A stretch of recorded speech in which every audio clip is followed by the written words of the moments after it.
And I think the Epstein files has really made us as women realize that, like, Hey guys, welcome back to Too Personal. We have a very special guest. I'm very excited. Kirbie Johnson, on-camera host, Super Bowl commercial star with Judge Judy. Started her career at Pop Sugar in 2011 and left Pop Sugar in 2019 and launched Gloss Los Angeles with co-host Sarah Tan. It's a beauty and pop culture podcast, and it is consistently ranked amongst the top 10 fashion and beauty podcasts and was voted people's favorite beauty podcast in 2025. Welcome. It's so good to have you here. I could Thank you read through your whole so bio, but much. everyone knows who you are. I can't believe this is our first time meeting in person. Is it? Yes. No, impossible. Yes, it is. No, We've we just met been somewhere. No, we've been following each other for so long, and this is our first actual in-person meeting. Isn't that crazy? That's why I said, you're 5'2" before we got started. I'm like, you're 5'2"? I always thought you had tall girl energy. I thought you were at least like 5'8", 5'10". No, dude, I feel like we met one time. You've invited me to some of your amazing parties that I haven't been able to make, but we've never actually met. That's Sad. crazy. I know. Like we are such good internet friends. Yes, exactly. Like, the we've definitely parasocial relationship hung out lives on. before. No, like if my life depended on it and they were like, yeah, have you met Kirbie before in person? I would have lost that. The joy would no longer be here. Well, we have a lot in common. You're a Capricorn. I am. So am I. I'm a December Cap. I know you're a Jan Cap. Yeah. And we both kind of straddle this journalist creator world. My ex is from Pittsburgh, Yep. so I know a lot about Pittsburgh. And I think both of us have very similar viewpoints when it comes to like commentary and how people consume media and how they react to media. So yeah. Yeah, we definitely have well, I'm glad that we're in person now. Me so too. we can be in person friends because I do think that's important. Yes. But it's also weird, like since 2020, there was this moment at around like 2021 through 2022 where I had made all of these social media friends because we weren't hanging out in person. And we would talk so much that in my mind, we had been friends longer or we had actually hung out in person. And then there was like this moment where we were all back outside and it was like, oh, it's the first time meeting in person. And I was like, yeah, I guess it is. Like we've formed these internet relationships. Yes, because you're so used to seeing somebody and seeing their commentary, seeing their point of view on things that you agree with. Yeah. Commenting on their commentary. And like DMing like a girl, blah, blah, blah. Yes. Yeah. And having those Okay, personalized relationships. As millennials, Yes. you're a millennial also. 100%. Yeah. We believe in the real thing. So Yes. Going outside. yes, we have to be outside. I have so much I want to talk to you about. I feel like, I'm a beauty fashion girly, but I'm like beauty fashion light. Yes. I like what I like, and I like to see what the trends are, and I love following, like, you are such a whimsy makeup girly, which I just so admire. And I'm on my whimsy journey right now. Love a whimsy moment. So I want to get into all that, but I want to start with something that like I really wanted to talk to you about, and I think it'll set the tone for the conversation, which is I am seeing this everywhere with the super skinny, and like obviously over the past couple years we've gone from like kind of the health craze to like the GLPs to then like, okay, everyone hates those, so we're gonna do like the strong girly, and now we're back to like early 2000s, like if you weigh 120 pounds, you're obese.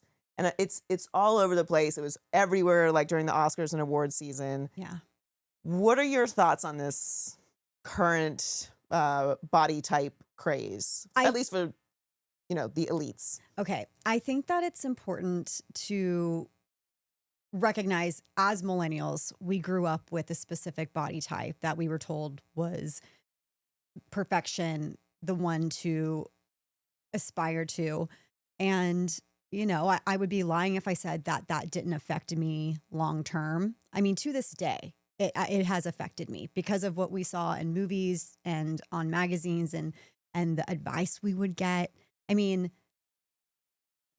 as women, we're conditioned anyways to be, palatable for the patriarchy. So, and there's a lot of commentary around like, they want us skinny so that we're not strong, so that we can't fight. And while I agree with that in many, many ways. I also am very much a person, especially working in beauty and adjacent to fashion, that I've always thought to myself, I never want to comment on somebody's looks. Mm-hmm. I think Joan Rivers was able to do Fashion Police, and she's probably the only person that will ever be able to do Fashion Police. It's why it hasn't come back. Well, she just had the perfect amounts of like self awareness and like what's the word, like she would like self-deprecating And she's nature a to her, comedian. and she's a comedian. Yeah, She's a comedian, and nobody took what she had to say super seriously when it came to fashion, right? It wasn't like she was the end all be all of what the best fashion is. But I've always said to myself, when I see people ranking looks after award shows and stuff like that, like, okay, either you're criticizing somebody when they felt their best, or you're criticizing somebody who already feels like shit mm-hmm. and they don't feel like they look good. So, like, where is the win there? I don't think that, that's a net positive either way. So, when it comes to the body conversation, I've always kind of kept tight-lipped about it. I think Chadwick Boseman was like a big wake-up That's call exactly for what I was just people. thinking about. Yeah, And I never want, and especially women, like, we learned from Chadwick Boseman, but then we still have people now commentating on women's bodies about how they're too thin and how this is a problem, and as if they're doing it on purpose. Maybe they are, but maybe they aren't. And we don't know what those people are actually going through behind the scenes with an intense amount of scrutiny on their public image at any given point. So I also think it's interesting that for women, your body is an endorsement of something. I think that's absolutely crazy. Whether your body is bigger or smaller or strong or weak, just by living, you are endorsing something by being. I don't like that. I think it's weird. So, of course, there are people that have gotten on GLP-1s that don't need them, right? That don't need to lose weight.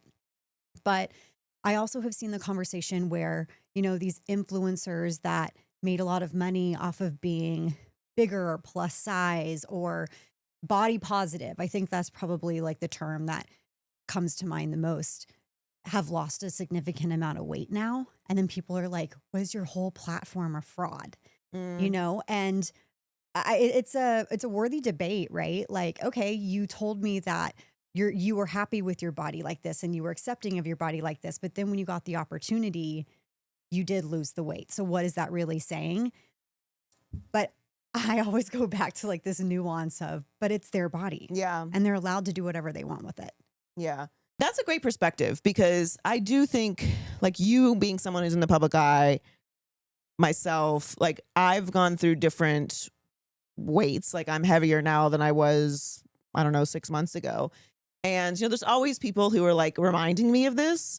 And they're like, my favorite thing is, and we were talking about this before we started, like, just people on my like gym videos, and they're like, you need to get in the gym. Like, you're literally commenting on a video of me in the gym. Like, I work out 5 days a week. Right. What? They're like, right. Well, if she like had a better diet, you don't know what the fuck I eat. Like, Totally.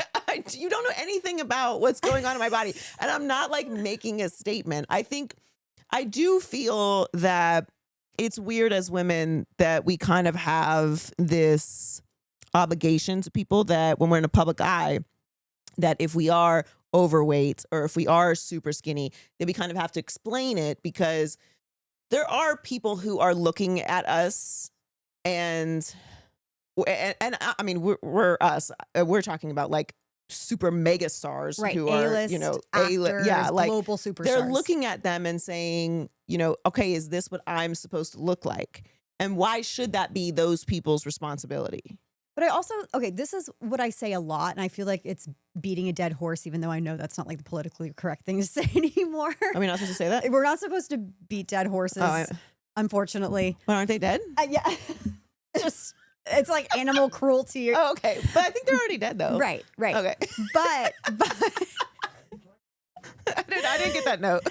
But we don't live in a vacuum. Right. Everything has context, right? And so when you're seeing these, and I don't want to name names because I feel like it's just projecting more things, right? Yeah. But when you see these global superstars that are written about, photographed nonstop, these people are constantly scrutinized, and part of their job is their looks. Right. So if they want to get a boob job, so their boobs look better when they're performing on stage, so be it. If they want to get on a GLP-1 so that they are in, a certain shape for a performance or whatever it is, that is their prerogative, because at the end of the day, they're getting so much scrutiny about their appearance that they're entitled to do what they feel is best for Yeah, that. it's kind of like, well, I guess this is a bad example because steroids aren't legal, but it's like it's performance enhancing, and it's like you're allowed to do that. Also, the camera adds weight to you. Yes. Like it does. So when people are like, even when people are commenting on my body, I'm like, I promise you I'm a normal sized person. Like Totally. on camera, sometimes I might look different, but yeah, like no one in my life is concerned about my weight. Like, at all. Right. No one is commenting on my weight in my real life. And it's interesting because I've lost weight in the past year, and I've had people reach out to me and say, "You've had a glow up. You look amazing. What cosmetic work have you had done?" And I'm like, "I lost 50 pounds." And like you're going to look different. Right. And that's why I literally a couple of weeks ago was at this big event that I was hosting with my podcast, and someone came up to me and said, "You look incredible. Is this like fresh Botox?" And I'm like, you can say it. I've lost 50 pounds. Like, this is like not, you can see it. You can see my body. You can see it. You saw me before. Or just say I look great and keep it pushing. Right. Like, not like, what is it? I mean, I've had people ask if I've had a facelift. I'm like, no, I might need one, like at this point, because my skin is starting to be a little bit more lax. And then on top of that, it's like, oh, so you have like GLP-1 face, you have Ozempic face. I'm like, I lost weight and I feel better about myself. I ended a relationship after 8 years that, it takes a toll on you. Mm-hmm. And I've never, ever talked about my weight. I have always been forthcoming with like, I have done Botox, I've done filler, from time to time, and I've done all these treatments. Like, that's a part of my gig. Right. But I have never been like, here's my before and here's my after. Or, hey, I'm trying to lose weight. This is what I'm doing. Because I just feel like that's a conversation that nobody else needs to have with me except for myself. That's like a personal thing that I like to keep private. But it's interesting, though, how I have said literally nothing about this. And then I'm getting DMs from total strangers who we mentioned earlier, like have a parasocial relationship with me. And they say, "You look amazing. What work have you had done? Like, what treatments can I get done to like make my face look like yours, or my neck look like yours, or whatever it is?" And I just think it's an unfair thing that is pressed upon women. Like I didn't invite anybody to have that conversation with me. Yeah. But it's there. I was at an event a couple years ago because I gained, what did I gain? 30, 40 pounds during COVID because I was ordering Craig's every day. Stop. I like pasta Craig's, was the downfall. my comfort food. I was like, the world is ending. I don't give a fuck about salads. Totally. And I was ordering like truffle bolognese 3 times a week. Which, listen, I had a great time, and I there was more to love. Right. But and again, I did fine. Like, didn't change anything. You guys are so worried about me. But I lost the weight, and I was at this event, and again, like I'm 5'2", so like losing 30, 40 pounds, I'm gonna look different. Totally. And this man walked up to me, and he was like, asked for a selfie, in which I almost always say yes. And he was like, I've always been a fan. Like, I was a fan before like. He was so serious. What did he say? I'm scared. He was like, I was a fan before you gained the weight, and like I've always stuck beside you, and like I'm it's a still a moral fan now. failing. I was like, dog, I didn't have gastric bypass surgery. Like, I gained a little weight during COVID. Relax. No. Like, he was so sincere that he was such a big fan of me even when I was fat, and I was like, I'm very rarely freeze, but I was like. My 2 girlfriends were so mad, and they didn't want to say anything to him in the moment, but as soon as he walked away, they're like, should we say something to him? I was like, no, it's fine. I don't know, his brain's broken. But like, why do you feel entitled to my body this way? He thought he was like paying you a compliment. No, right? it couldn't have been a higher compliment. Right. Like he was like, I'm doing something good for her now. And the also, way I did not unfollow you when your face got puffy, right. I mean, Exactly. Because Heaven as is where I'm women, destined. you're an image to be consumed, right? So It's like a crazy. moral failing to Yeah. gain weight. That's the thing that's so crazy to me. Is like nobody is saying this to men. It's just like, okay, he gained weight, whatever, who cares? For a woman, it's Because like they're ugly. And that's the truth. Like, this is the tea. Men be ugly, and we just men have to be deal with ugly. it. I love We have to accept that they're ugly. And that is the reality. Like, there are very, very few, when we're talking about like the scope of comparative numbers here, there are not as many handsome men as there are beautiful women. Like, no, and women are the number beautiful doesn't match. creatures. Women That's are why beautiful creatures. when we talk about a man, we don't go like, girl, I just met this guy, like he's so hot. We don't even say that, because everyone's hot is so different. Yes. And then as soon as your friend's like, oh, let me see a picture, and you're like, well, let me find a good picture of him. Like, that man's not hot, babe. Right. That man's not hot. He's not agreeably hot. Totally. So that is the truth. They have to be funny. It's like smart. the Hear Me Out cakes. Have you seen the videos of the Hear Me Out cakes? Yeah. And then I'm like, I be heavy why on is I'm this- heavy on the hear me outs. but I'm like, why is this a Hear Me Out? This guy is like traditionally good looking. Like, but then to some women, it's like, yeah, he's probably no, not. They're not. Like Henry Cavill, right? Right. But he doesn't do it for me. But like, you would not say he's not an attractive person. Correct. Like, people would be like, you're unwell. Yes. He may not be, he may not, make your rocks hot, but like that is a handsome person. 100%. Right? Like, Michael B. Jordan is a handsome person. Oh my God, he's so like hot. those are like standardly good looking people. Totally. Like Denzel Washington. Yes. Right? Like, there are statuesque good looking men. We've named 3. Like that, and I'm racking my brain for another one. Like, okay, Brad Pitt, George Clooney, Idris Elba. Yes. Like, okay, what are we on, 6? There's 4 women in here. We're all beautiful. That's true. That is true. Like, you're not I gonna could find like a go man through who's a like, list that of bitch is women. ugly. Yeah. Like, so that's what I'm saying. Like, and it's just not an insult to men, okay? But just like, we know it. They know it too. They don't look at each other like, wow, that's a beautiful man. All of us would say right now that we're all beautiful women. Easy. It's not even a question. Right. And back to your point, women being beautiful creatures is why, especially men, feel like they have some kind of credence over telling you what you're supposed to look like. Right. Like, even the aging process to me, which is like a good segue into some of the other things I wanted to talk to you about. Yes. Because I feel like I'm at this place in life where I give a fuck less every day. And I've been told by women my whole life, like, when you get to 40, and I'm 39, when you get to 40, like, your whole life is going to change. You're going to come into this power that, like, you did not know existed, because the main reason you will is because you're not going to fucking care. Like, you've survived till 40. If you have a functioning body, that is a huge win. Yep. And you're just going to be unstoppable because you're not worried about what other people think about you. Right. And I feel it. Like, I feel the power rising, and it's incredible. And I don't care as much anymore. Yeah, same. I mean, I'm also 39. I'm a little bit older than you, like maybe 2 or 3 weeks. December. Oh, yeah, because you're Capricorn. December Cap, yeah. And I've heard the exact same thing. Like, as you get older, especially entering your 40s, this is going to be the time of your life that you thrive. I remember when I hit my 30s, I heard the same thing. Like, oh, you're going to stop caring. I did stop caring, but not as much as I feel now. Yeah. Where It's a different stop caring in your 30s. Yep.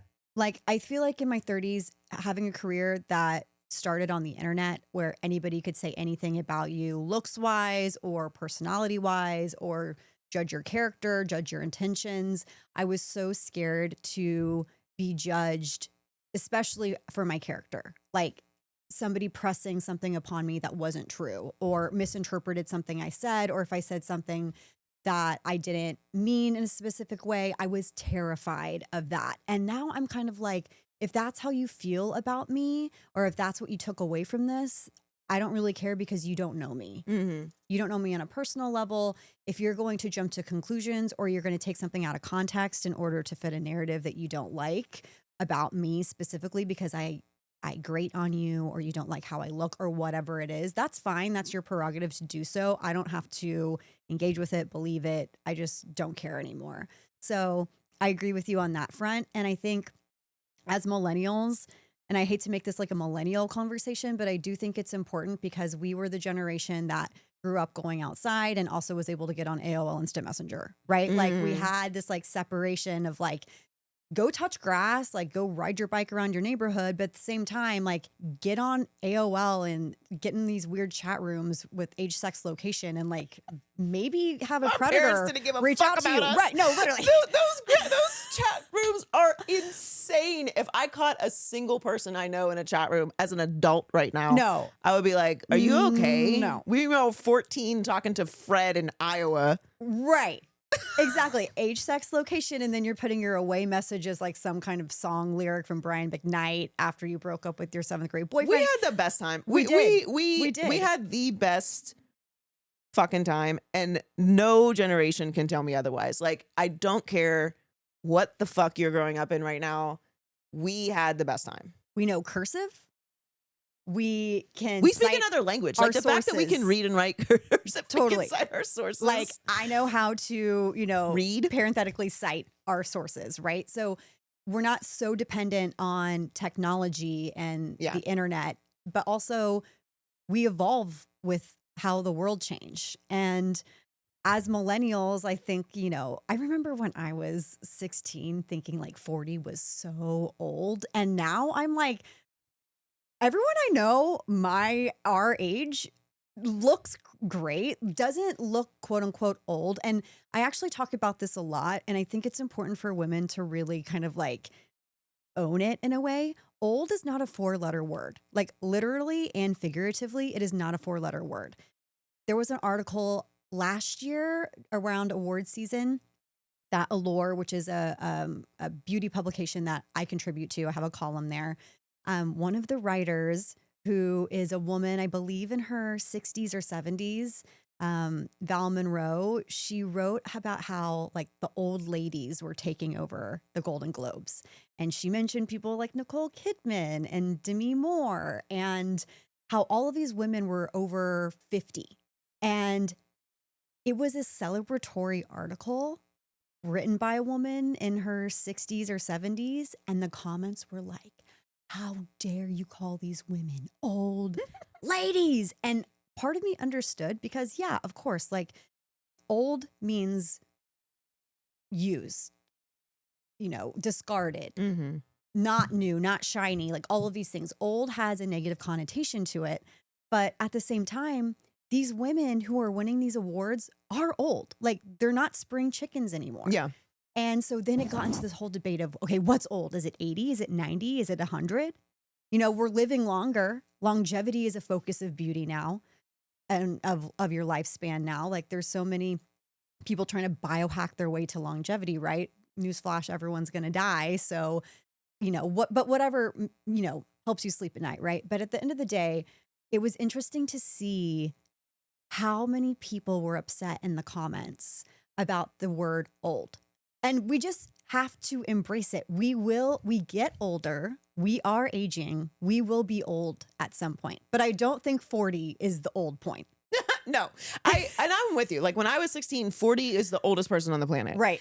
Over the hill. Over the hill. Yeah, exactly. I think but when I think about the word old, like if God forbid one of us pass at 40, we would be like, wow, what a young person. Yes. That's the like, way it should be looked at. What a life cut short. Right. So therefore, not old. Am I older than 16?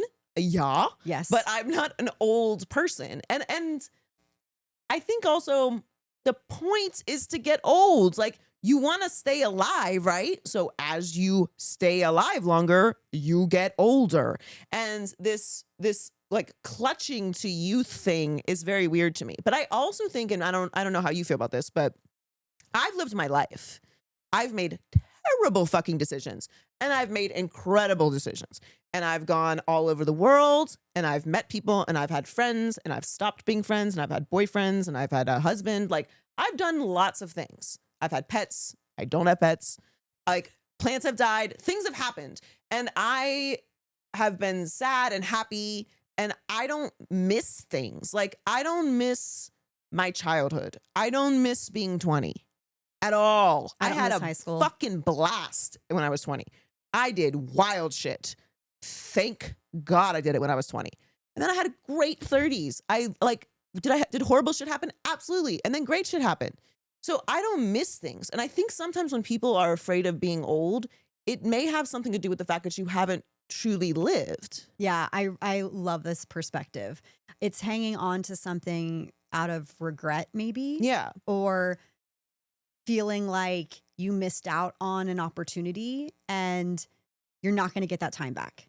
But like, or maybe you've put yourself on a timeline and you feel like you haven't done things you were supposed to do by a certain age. Totally. I have not been married. And I kind of went through this a couple years ago where I was like, did I miss my moment to have a family, to get married? Like I'm pushing 40. There's this whole narrative for women of like, you know, if you don't get it at this point. And of course there is a biological clock. That's one thing too, that growing up, my mom always was like, I want you to have a career so you don't have to depend on a man. Like I want you to be able to leave a relationship if you need to. And all that to say, like my ex is an amazing person and it just didn't work out. We're still friends and all that stuff. So this is like not a commentary on him, but like at the end of the day, I had to remind myself like, okay, yes, you do have a biological clock and maybe you did push things a little longer than they needed to be because you really wanted that relationship to work out. But at the end of the day, did it keep you from potentially having a family with somebody else, right? Like that's something that I have to like grapple with and talk to my therapist about. But at the same time, I also think that everything does happen for a reason. There's advancements in modern medicine. Like things have changed. Like women in their 40s are now having children, twins even. The teenage pregnancy crisis that was going on when we were in high school has essentially flipped to women in their late 30s and 40s having children, which has a lot to do with women like your mother telling and raising daughters to become financially independent, to start their careers, to make better decisions, to be more mature, to be a fully developed person when having their kids. And listen, there's nothing wrong with getting married at a very young age and starting your family then. But if you choose not to your point, there are things available that were not available to our mothers and grandmothers. I love that you brought up the teen pregnancy crisis because holy shit, that's at a number. I'm still afraid of becoming a teen mom. Same. I'm like, but how am I going to pay my bills? Who's going to raise this child? Literally, I'm like, am I? Won't everyone judge me? No, I always think about this. It's like if I so happen to just get pregnant with somebody and we're not married, right? Like this is where my mind goes, where I'm like, how is that going to work? And I'm like, Kirbie, you're almost 40 years old. No, it you is can crazy. have a baby. Like, what are we, teen brides? No, like, literally. I am still traumatized. No, it's like Juno and Teen experience. Mom. Juno and Teen Mom really like scared the shit out of us. And as much as people love to hate on Teen Mom because a lot happened. A lot happened. But that was a PSA. It was the best PSA. It was better than like Dare for Drugs. Did your high school have the babies you take home? No, we didn't do the babies. My high school. We didn't do the babies. Yeah, you had the babies you had to take home and like take care of them, and they like screamed and you had to do the thing to get them to stop crying. I mean, I never needed this. I've been avoiding being a mother my entire life with not every resource possible. Thank God. But most. All the way up to the line for that. So yeah, I mean, it's those times really, I can't imagine. But yeah, I'm still afraid of becoming a teen mom. And that's a very millennial experience. I mean, like sex has gone down in Gen Z, right? Like, I don't think they even consider that could be a problem for them. Well, they have so much education now. Like there's so much awareness and information. It's almost like too much information. Right. And it's like, what do you actually believe? And then science has been completely thrown out the window. And it's like, you know, there's so many trends and things going on. But I'm glad that you are like self-reflective about that and you don't put too much pressure on yourself because it's a lot. It's a lot to like be a public figure, to have to maintain things, to be a woman in that space, to be a woman who is like, in a lot of ways, guiding other women, you know, because you're talking about things that we have like pushed on us, and then to, you know, go through a breakup and like wanting all those things to kind of turn around. It's good that you're in that place, though. I'm proud of you. Thank you. I'm proud of you. Appreciate it. Speaking of the like youth movement, I like kind of struggle with this idea of like looking young. I don't want to look young. I want to Same. look my age. I want to look good for my age. And I know that that's not everyone's experience, but I do find a lot of these trends and like this kind of dichotomy, even with like the kids participating in the Sephora skincare, tweens, like, yes. or the like baby masks and stuff. Like, it's like, guys, we've lost the plot here. Okay. Take care of your skin. All right. Put some sunblock on, get the fuck outside. You'll be fine. All right. The sun is actually not going to kill you. Right. All right. Unless you have a diagnosed anti-sun skin. Like your doctor has said you can't be in the sun without Everything like in mineral moderation. sunscreen. Yes. Yes, Everything like, in relax. moderation. Wear sunscreen. Like, Why does your 3-year-old need a mask? totally. I agree with you. So we've talked about this on Los Angeles, but it's like when it comes to creating a skincare line specifically for kids, sure, like a baby lotion, a diaper rash cream, like those things are great. But like a K-beauty inspired face mask, and I've seen the argument that, oh, but it's fun for them and it's a way for them to be involved and feel like they're part of the conversation. And I'm like, they're 3. Like, Yeah, they take don't. a They don't napkin, speak. wet it. They don't and know put how to it on form their a sentence. face. They Right. They're learning to read. 100%. What conversation? They're not like, hey, mommy, why can't I be a part of the K-beauty conversation? Like, They what are we can't. doing? They barely know what a K looks like. 100%. So in that regard, I'm kind of like, Kids don't read at 3, right? no, barely. Okay. I'm like, there's two mothers back here. Everyone in this room I'm is like, like, that's a maybe? very auntie question. I feel like I started doing the reading thing at like 4 or 5, right? When you're Okay, good. 3, you're just like figuring out how to talk, maybe. You're eating Play-Doh. Right. You're barely walking at that point. Like, you can communicate, but not in to the best of your ability. But isn't it also like this kind of making kids do things that are too mature for them? Yes. And I mean, honestly, it's mostly just capitalism is capitalism. Well, sure. Like, yeah, people it's want getting to make things money. people to buy things. And so the point of difference is like, okay, well, we see this Sephora tween trend. Let's make a skincare line. There's a skincare line that came out, though, that was not even like for tweens. It was literally targeted at like kids 3 to 5, right? And it was like markers that you can use on your face, which is fine. Like, if you want to have like some kind of like paint that a kid can go crazy with and it's like hypoallergenic and stuff, by all means. But creating a face mask and like trying to teach them a skincare routine when they're 4 years old, I don't really see an actual profitable business off of that. Like, I think they're going to have to create other products in order for that to thrive. I want to go back though to like the looking young thing, because I was listening to an episode of yours from a few weeks ago where you brought up the Epstein files. And I think the Epstein files has really made us as women realize that, like, and going back to the millennial of it all, everything we saw growing up was a condition of a man who wanted women to look young for a Pedophiles! specific reason. Pedophiles, Yes. pedophiles, Like- pedos. I'll say it. It's okay. You Yeah, don't have no, to. no, truly. Fucking sick weirdos. And it's alarming, like watching the Victoria's Secret fashion show and being like, oh, the ruffles, the things, the wings, like the bows. We so did not realize, how it's- thin these people were, how these models, Yeah. they were babies and they looked baby faced. And I mean, it really, it's a mind fuck, because you're sitting there thinking like, this is like what I mean, it was appointment television. You sat in front of the TV at 7 p.m. on NBC or whatever broadcast network.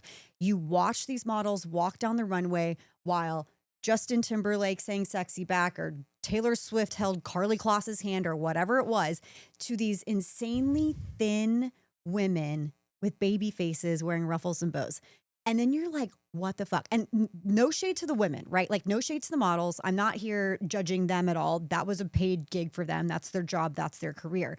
But then when you figure out like the people at the top who run those companies, the trickle down effect of what they wanted to see. I mean, it really does mess with you. So then when we talk about aging and it's like anti-aging, and I kind of have a controversial take on this. I'd rather hear the word anti-aging than like mature skin or longevity. It's just like, call a spade a spade. Mm-hmm. Like, let's be real. Like, you're trying to anti-age your way out of this, but then you just feel better by saying like, oh, this is, to make your skin have better longevity. And it's like, or elasticity. right. And there are so many terms and implications of terms that happen in the beauty industry that it's like, your skin is not radiant. Like, the sun is radiant. Like, your skin doesn't literally emit a glow, right? But like, read a package and the marketing, the copy on that package is like, we'll give you a radiant glow so your skin glistens, blah, blah, blah. And I struggle with that, but I also get it too. Cause I'm like, people are just trying to sell their shit, right? Yeah. And I mean, we all want to look good. We all want to look good. And we all want to but look. the focus should be on looking good and not looking younger. Yeah. Well, I mean, because your skin is generally the best when you're young, but that's not true for everyone. Some people struggle immensely when they're younger with hormones and acne and I mean, I had horrible eczema when I was young, which thankfully I don't anymore. Yep. And it's not because I guess I did stop drinking milk. Now that I think about it. But anyway, the point is I eat plenty of cheese, so it balances out.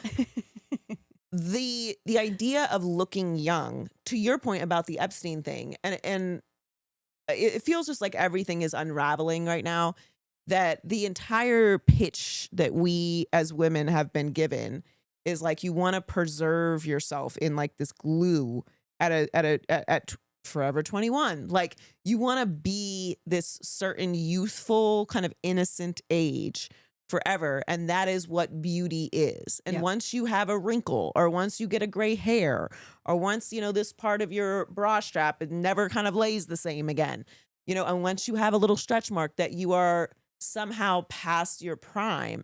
And the people that continue to hammer this into us, I'm just like, I think it's just time that we call it what it is. Like, you guys are fucking pedophiles.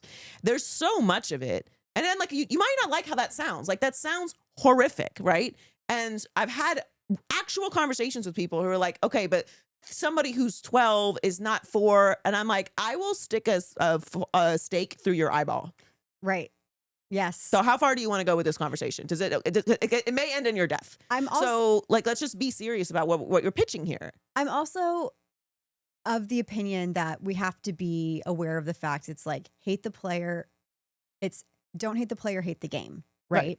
Because women, unfortunately, have been conditioned to fall in line with the patriarchy for as long as the world has existed, right? And part of me is like, growing older and looking old is an act of defiance to the patriarchy, which is amazing. But at the same time, I don't fault any woman for wanting or doing what she needs to do to get a leg up in a world that is run by the patriarchy. Or just liking what you see in the mirror. Like, I don't, if you want a cat face staring back at you, be my guest. Like, someone else's body is not my business. Right. I don't care what anyone does, as long as it is something that you want to do and it is, safe. You're not killing yourself. And even in those situations, like, it is your life to choose to do it. It is this weird dichotomy where it's like, you want to look good. You don't want to age too quickly. You want to fix a little nip tuck here or there. And I don't judge people for that, but I do think it is time that we call certain major things what they are and what they're rooted in. Totally. Like, even and this is like a total aside, we don't have to get into this, but like, even what is the word? Come on, brain. Perimenopause. Let's work. When you are a virgin. No. Just like, sorry. Abstinent? Purity culture. Okay. Oh my God. Don't get me started. Girl grew up in Texas over here. So purity culture is the purity big. culture thing is just pedophiles. Like, what do you mean? like you need to remain this way, like you need to preserve yourself. What you're saying is a woman needs to stay a child until she finds a husband. Oh shit. Yep. Like we have hormones, babes. We want to have sex. Like that's why people do it.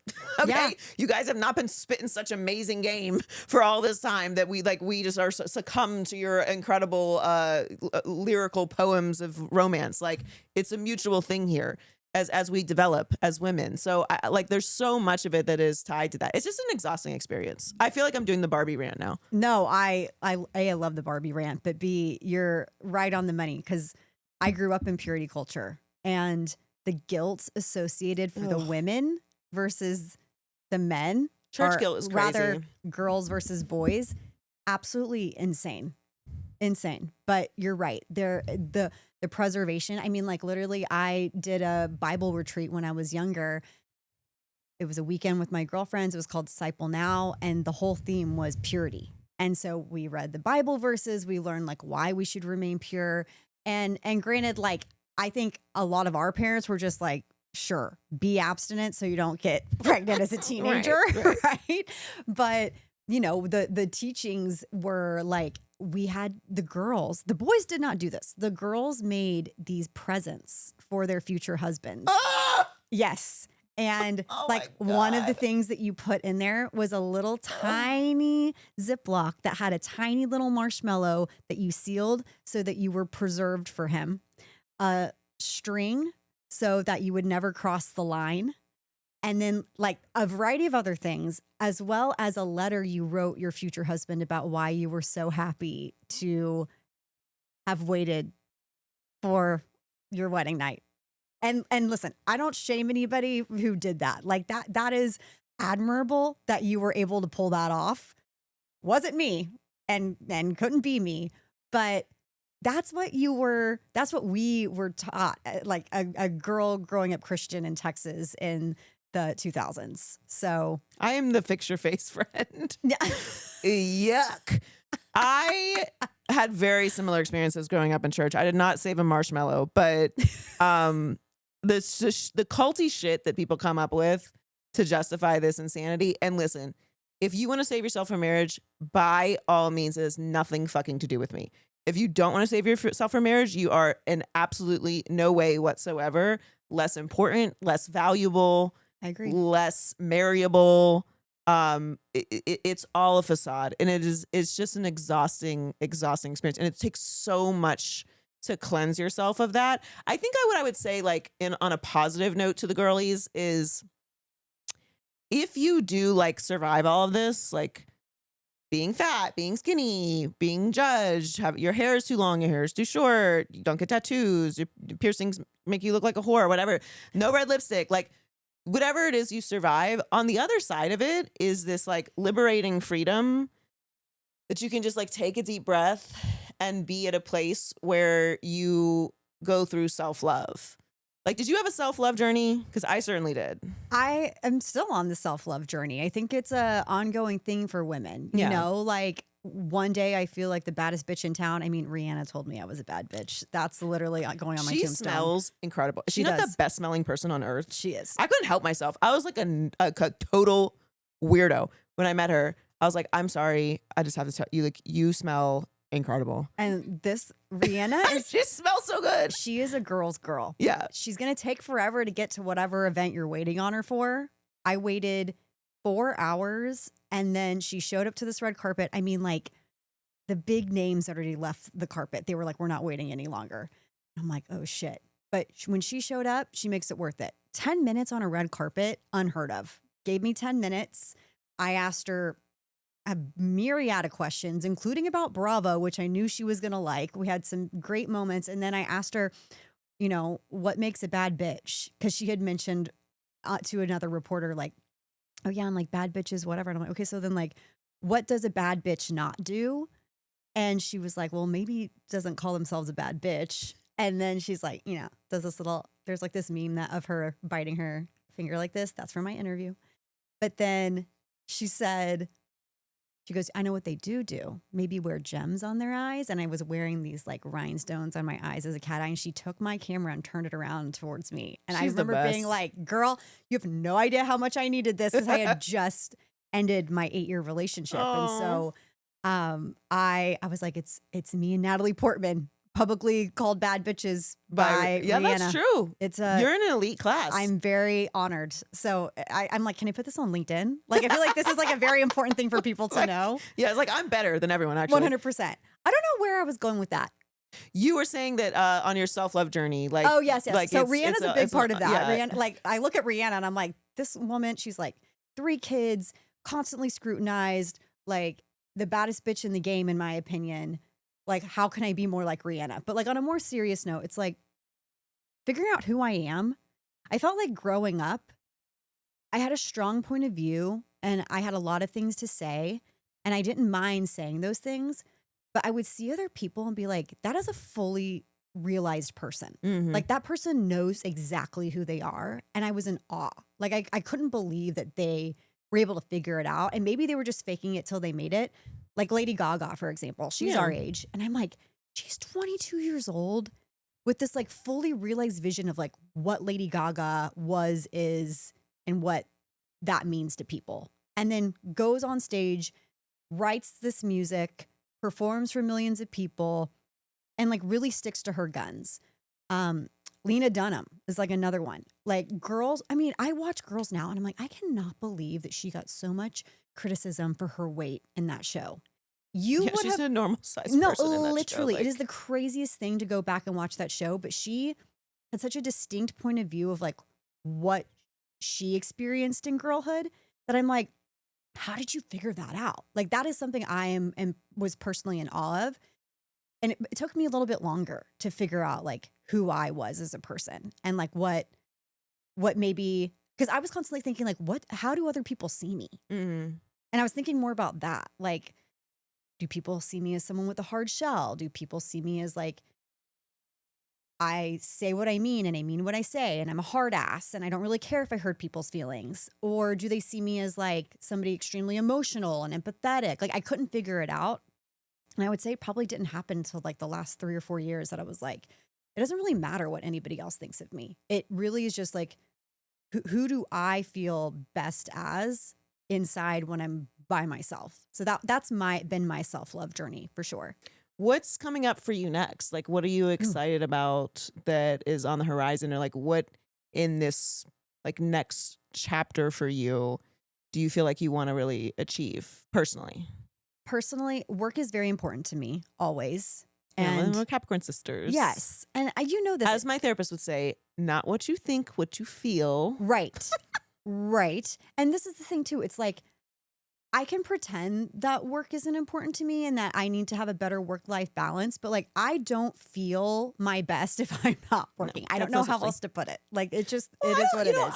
We get the balance question a lot, but like, you're passionate about what you do. Yes. Like, what you do is a part of who you are. Yes. And you do it every day. And Yes. it's like something, it's something in you. So when people are like, oh, like, don't talk about work, like, but this is what I do. Right. So of course I'm going to talk about it. Of course it matters to me. 100%. And so the past 7 years, I've been building Los Angeles with my co-host, Sarah, and I love doing it. We have 2 episodes a week. This is now a well-oiled machine, right? Like, it's working on its own. We have people that we have hired to do this for us. And so it's less about me being in the weeds of this show and more so about delegating and letting the show thrive without me having like such a huge hand in it. It's like, I'm going to show up and do my job as the talent and the host and be less worried about whether or not the mic is like in the B cam. You know what I mean? Like there are other people that need to worry about that.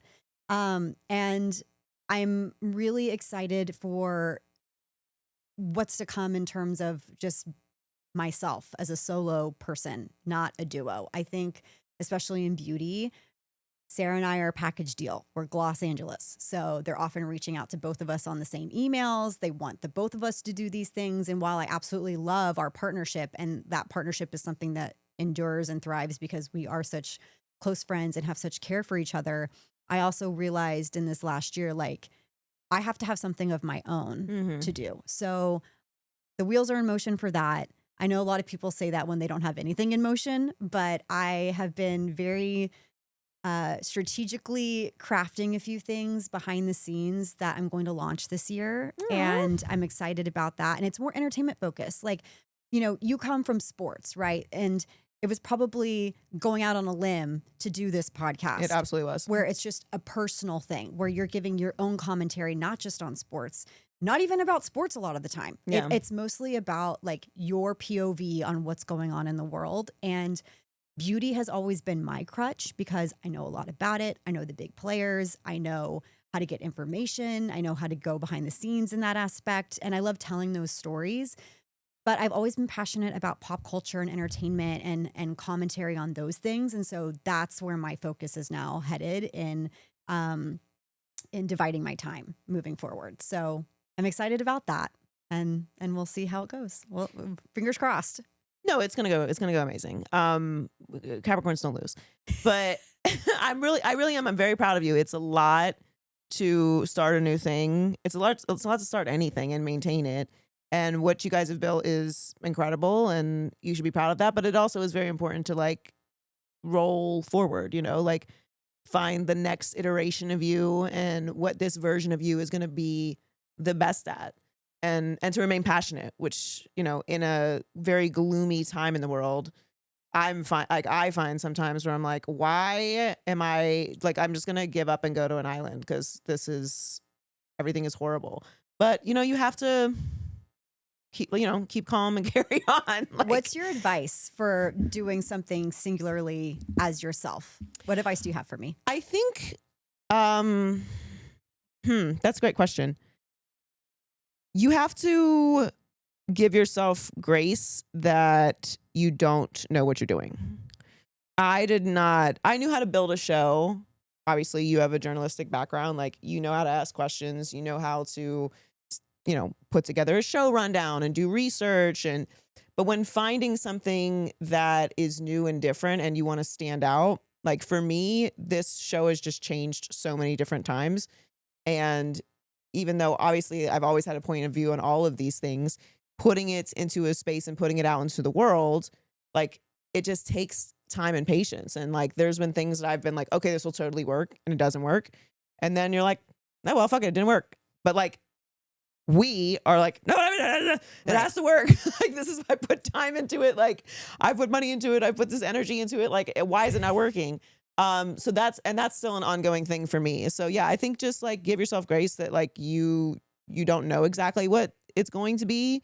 And you've done this with the show. So like you guys have changed things in the show and, tried different things and all of that. But when it's on your own and it's just you, it feels a little different. Yeah, because the failure's just on you if it doesn't work, right? So I growing up, I was the kid that would rent the same movie every week from Blockbuster because I knew what to expect and I knew I was going to like it, right? Like it was Clueless and Carpool every week. Same.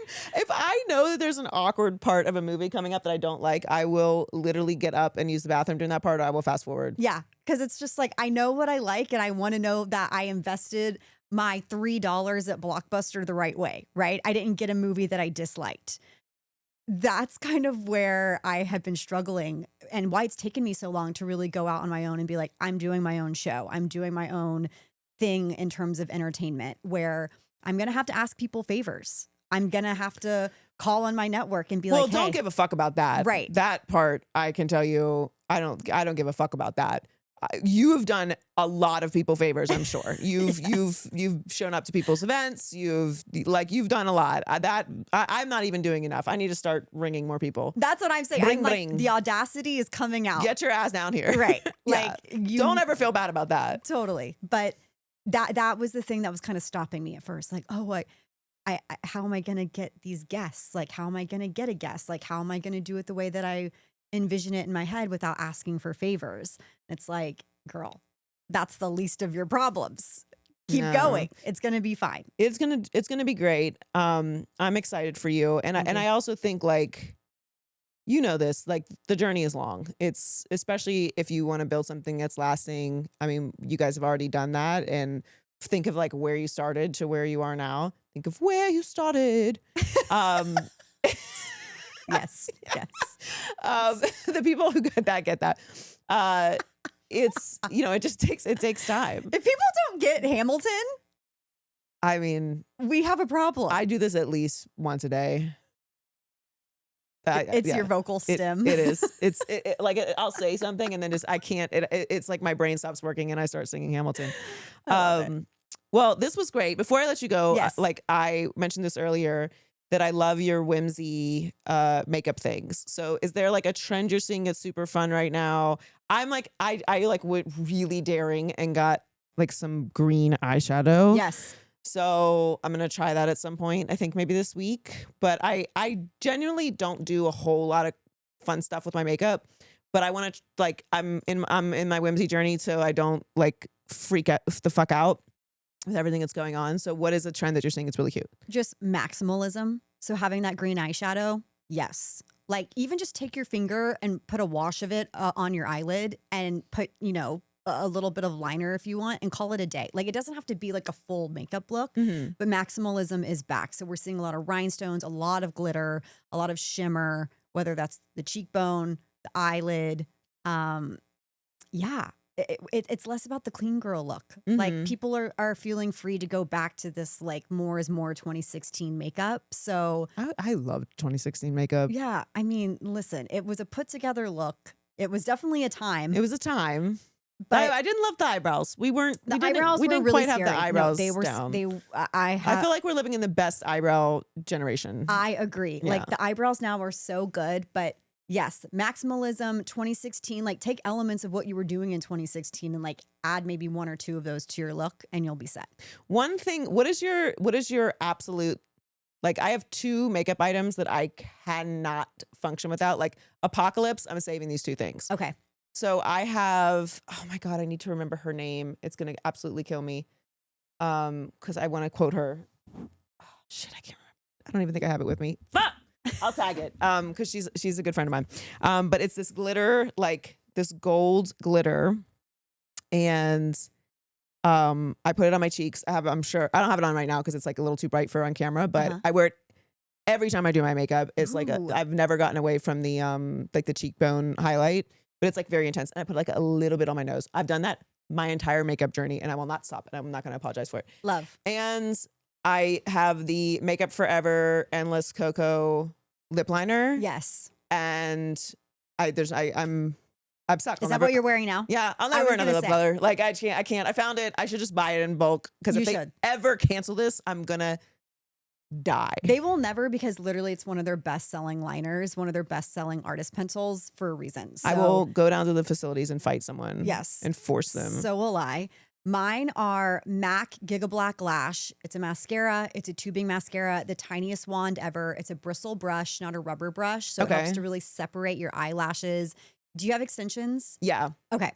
I don't have eyelash to be fucking found in my life.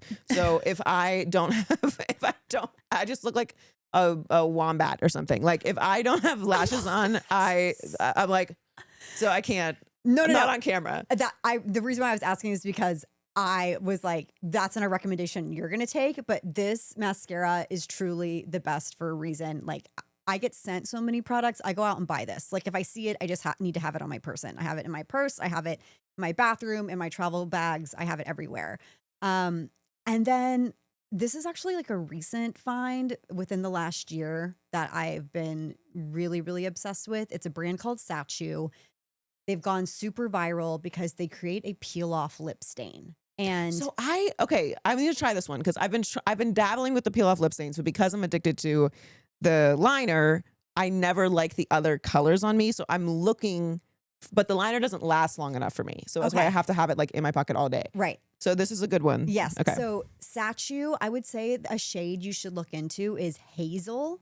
Okay. It's like a brown, and when you put it on, you look crazy. It looks like gothic lips, and then you peel it off, but it actually looks like endless cacao, like on your lip line. Okay. So Hazel, and what is the name of it? Satchu. Haley. And Hazel. I'm like, put it in for me, please. And then you may also like Cold Call. Cold Call is more of like, it has like a pink tone to it, but it's a cool pink tone. And so it kind of looks like, in my opinion, what your natural lip color would look like. But I'm losing pigment in my vermilion border, which is like the Mm. border around your lips. And that's just something that happens with age. It can happen with sun exposure, things like that. I grew up in Texas working at a tanning salon. So I was like, thankfully I learned when I was 18 that tanning beds were bad, but like being 16, using the high UVA beds every day, like not really great for your skin. Yeah. But Satchu, I feel like instead of going and getting my lips blushed, which is still a possibility, I put that on. I put it on before I came here. It just gives my lips that shape. It makes my lips look bigger because it's filling in the areas that have lost the pigment. It's Yeah. actually like giving my lips their shape again. So I use that, and then I'll put like, Makeup Forever or Mary Phillips' new brand, MPH, or Half Magic is a great brand by Euphoria makeup artist Donnie Davy. And I'll put that on, and then my gloss, and I'm good to go. I love that. I love it. Okay, I'm gonna try this out because I do love the idea of the lip stain, but I just haven't found a color that has replaced the Makeup Forever line. Totally. Victoria Duke Beauty is what I was thinking of. Got it. So she has this loose gold pigment that, yeah, if the zombies come, I'm grabbing that and I'm grabbing my Endless Cocoa liner, and then I'm good to go. Love. Thank you so much for coming down. Thank you. For sharing all of your, personal perspective on everything. It was so great to hang with you in person, even though I feel like we've been friends for a really long time. Same. And I'm just in awe of what you've created, and really proud of you as well. Like, it's Thank so great watching you parasocially and seeing you do everything that you're doing. So thanks for having me. Thank you. Thank you. And make sure that you follow Kirbie and her podcast at Kirbie Johnson. It is Kirbie Johnson, JOHNSON. I have to spell it for people because, they just don't pay attention. And follow her podcast with Sarah Tan at Gloss Angeles Pod. So follow her on social. Make sure that you subscribe to Too Personal. And thank you so much for hanging out with us, Kirbie. Thank you.